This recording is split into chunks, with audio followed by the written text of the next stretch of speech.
ये मेरे लिए बड़े सौभाग्य की बात है कि आज का ये पुरस्कार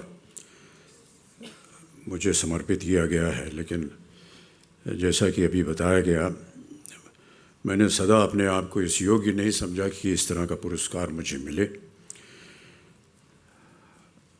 हृदयनाथ जी ने बहुत प्रयत्न किया था कि आज मैं यहाँ उपस्थित हूँ, और काफ़ी सालों से उनका ये प्रयत्न था। पिछले साल भी उन्होंने मुझे आमंत्रित किया, और दृष्टता के लिए क्षमा चाहता हूँ हृदयनाथ जी। पिछली बार तो मैंने बोल दिया कि मैं अस्वस्थ हूँ इसलिए नहीं आ पाऊँगा। दरअसल मैं स्वस्थ था लेकिन आना नहीं चाहता था। तो अब की साल मेरे पास कोई बहाना नहीं था, इसलिए मुझे स्वीकार करना पड़ा।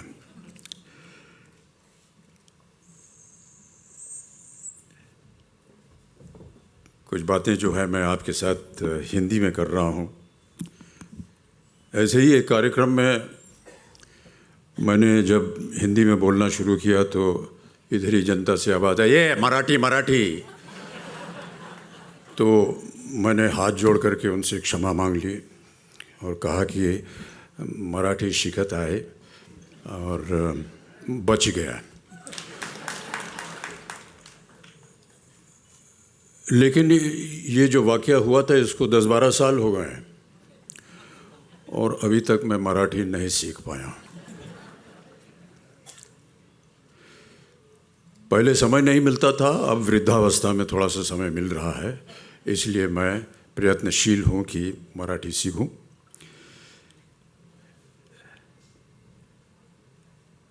लता जी का स्नेह और प्यार मेरे परिवार पे और मुझ पर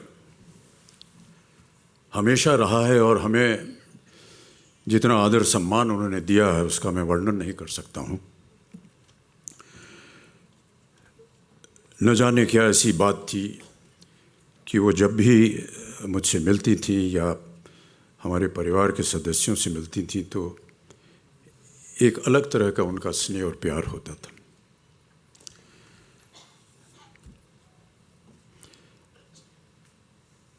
आपने देखा होगा कि पिछले वर्षों में कुछ हमारे जितने फिल्म जगत के कलाकार हैं वो विदेश जाते हैं मंच पर कार्यक्रम करने। उनका गीत होता है, गायन होता है, नृत्य होता है।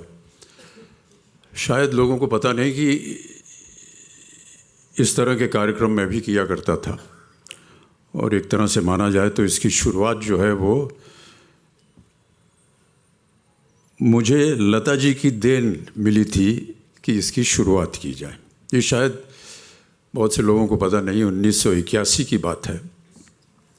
मैं न्यूयॉर्क में था और हमारे एक मित्र आए, कहा कि लता जी न्यूयॉर्क में हैं और वो आपसे मिलना चाहती हैं।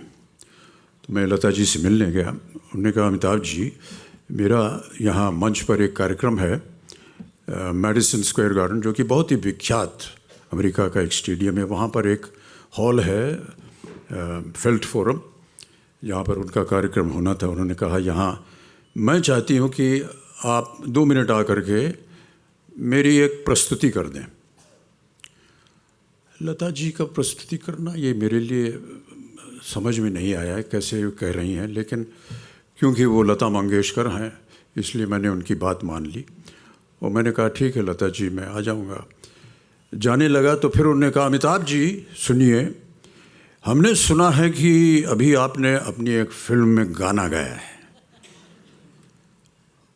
अरे मैंने कहा, नहीं लता जी, वो देखिए वो हल्का फुल्का वो शादी ब्याह में नोक झोंक होती रहती है, उस तरह का एक गाना था। हमारे निर्देशक ने हमको होली के दिन सुना और उन्होंने कहा कि इसको फिल्म में डालना है, तो वो उन्होंने डाल दिया। फिल्म का नाम था लावारिस, गाना था मेरे अंगने में। अब हमारी हालत बहुत ख़राब हो गई क्योंकि हमने पहले कभी ऐसा किया नहीं था। लता जी ने आग्रह किया तो हम गए और बड़ी कठिनाई से हमने किसी तरह वो गाना वहाँ गा दिया। जनता में कुछ लोग जो थे वो ताली वाली बजा दिए, कुछ लोग खड़े होकर के नाचने लगे। जो हमारे मित्र थे उन्होंने ये देखा, उन्होंने कहा, भाई साहब अब हर साल आपका कार्यक्रम होगा अलग अलग देशों विदेशों में। और इस तरह ये कार्यक्रम शुरू हुआ। ये 80 के दशक की बात है, तो इसका श्रेय जो है ये लता जी को जाता है। तत्पश्चात लता जी के साथ मंच पर उपस्थित होने का सौभाग्य में कई बार मिला और कई बार उनके साथ एक परफॉर्मेंस भी था, वो भी किया। लता जी के बारे में कई बार हम लोग सोचते हैं क्या है, और एक बार मैंने अपने पूज्य बाबूजी से पूछा कि लता मंगेशकर के बारे में आप कुछ बताइए। उन्होंने केवल एक शब्द कहा, शहद की धार। मिठास उनके गायन में शहद की तरह, और क्योंकि शहद की जो लय है वो कभी टूटती नहीं, इसलिए उनका स्वर जो है वो कभी टूटता नहीं। ये हैं लता मंगेशकर। मेरा हमेशा ऐसा मानना रहा है कि जब भी सही सुर लगता है तो हमारी आत्मा जो है वो परमात्मा से जुड़ जाती है। ये जो डोर है जो हमारी आत्माओं को परमात्मा के साथ जोड़ती है, ये है लता मंगेशकर जी का स्वर। जितनी बार उनके सुर को आप सुनेंगे तो आपको लगेगा कि उन्होंने आपकी आत्मा को परमात्मा से जोड़ दिया, एक ऐसी डोर से जो सदा झंकृत होती रहती है। इस उपलक्ष्य में मुझे लगा कि मुझे उनके बारे में थोड़ी सी कुछ और बातें कहनी चाहिए। तो हमारे एक मित्र हैं, उनसे मैंने कहा कि भाई साहब ऐसा कार्यक्रम है, हमको कुछ बोलना पड़ेगा, तो हम लोग मिल करके कुछ लिख सकते हैं क्या? तो उन्होंने और हमने मिल करके एक छोटी सी चंद शब्द लिखे हैं। अगर आपकी आज्ञा हो तो उसको मैं पढ़ के सुनाना चाहूँगा।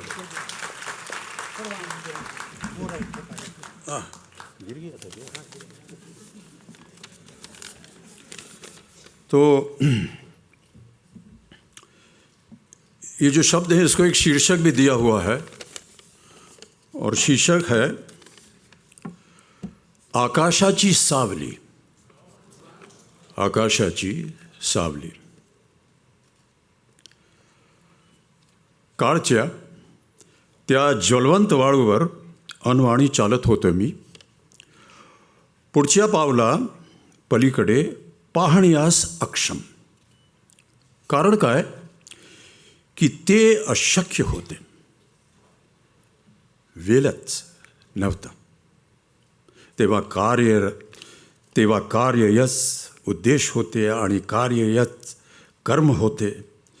हेतु काय, कर्तृत्व काय, सिद्धी काय, सगळे एकच होते। अशा प्रकारे आयुष्य जात असताना त्या रणरणत्या उन्हात आकाशाची एक सावली मला लाभली।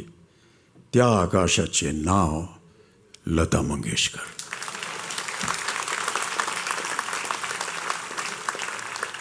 माझ्याकरिता लता दीदीचे स्वर हा संगीताचा परिचय होता, हीच संगीताची परिभाषा होती, हीच संगीताची व्याख्या होती। लता दीदी म्हणजेच संगीत, आणि संगीत म्हणजेच लता दीदी। माझ्याकरिता समानार्थी शब्द आहेत दोन्ही। बहुत बहुत धन्यवाद। आकाशाची सावली। हम मानते हैं कि आकाश जो है उसे हम ब्रह्मा कहते हैं, और ब्रह्मा के बगल में माँ सरस्वती जो हैं वो विराजमान हैं। साक्षात सरस्वती का रूप लता मंगेशकर जी हमारे समक्ष थी, तो वो ब्रह्मा के बगल में बैठी हैं, विराजमान हैं, ब्रह्म के साया में बैठी हैं। यहीं से बना आकाशाची सावली। बहुत बहुत धन्यवाद।